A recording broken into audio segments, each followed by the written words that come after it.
Hello বন্ধুরা, সুপ্রভাতী ব্লগে তোমাদের সবাইকে স্বাগত জানিয়ে শুরু করছি আজকের ভিডিওটা।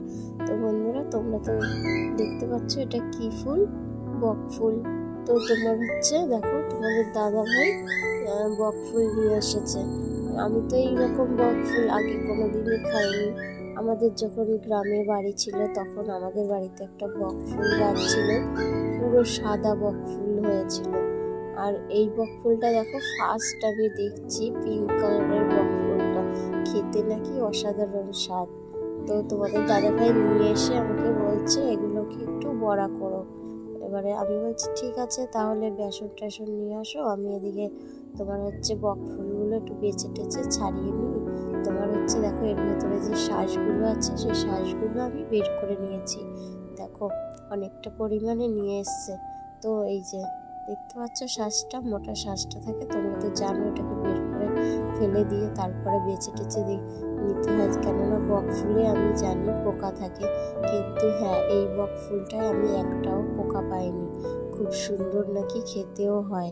তো তার জন্য আমি তোমার বেসন আনতে পাঠিয়েছি তোমাদের দাদা ভাইকে। তো বেসন নিয়ে আসুক, ততক্ষণে আমি এগুলোকে সব বেছে নিই।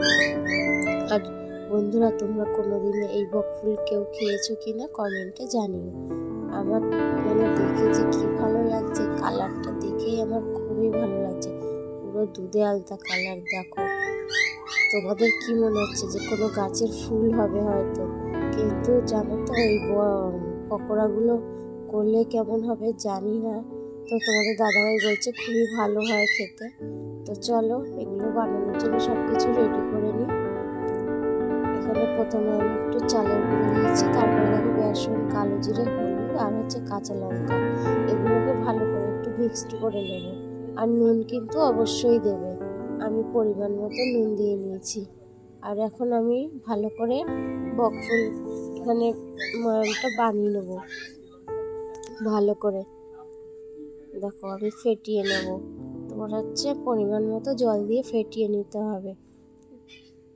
ফেটিয়ে নেওয়ার পরে দেখো আমি বক ফুল দিয়ে দিয়েছি। দেখো এক এক করে সব দিয়ে দেবো এখন তোমার কড়াইতে।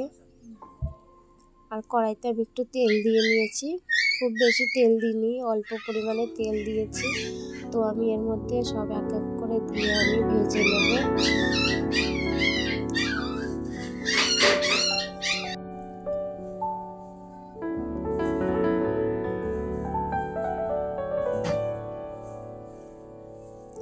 দেখো চুবিয়ে চুবিয়ে ভালো করে এর মধ্যে ভেতরে একটুখানি ভালো করে তোমার বেসনটা দিয়ে দেবো, ঢুকিয়ে নিয়ে তারপরে আমি কড়াইতে দেব।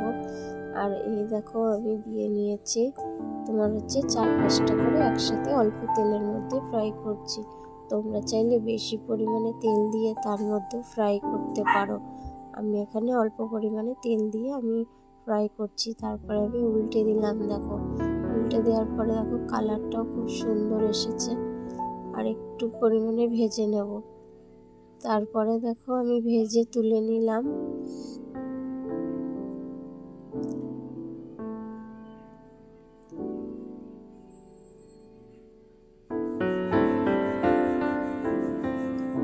তো বন্ধুরা, আমার এই ভিডিওটা তোমাদের কেমন লাগলো তোমরা জানিও। আশা করি তোমাদের ভালো লেগেছে। তো যদি ভালো লেগে থাকে অবশ্যই একটু লাইক সাবস্ক্রাইব করে পাশে থাকবে। আমার নিত্য নতুন ভিডিও পেতে চ্যানেলটিকে সাবস্ক্রাইব করে দিও। আর চলো তারপরে আর একটু ভেজে নিয়ে আমি আমার ছেলে মেয়ে তখন থেকে বলছে মা দাও দাও খাবো। তো চলো ওদেরকে একটু দিয়ে আসি আগে।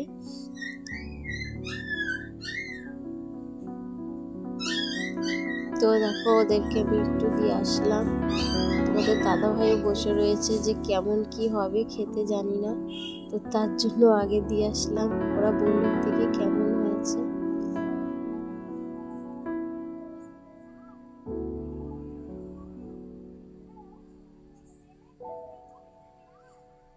তো সবাই বলছে খুবই ভালো হয়েছে, খুব স্বাদ খেতে।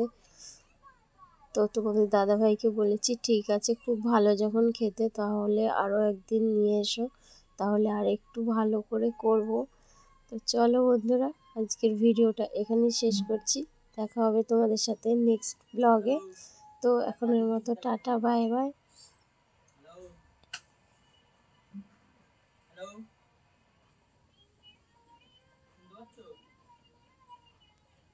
আর তোমাদের দাদাভাই বলছে খুব সুন্দর হয়েছে খেতে।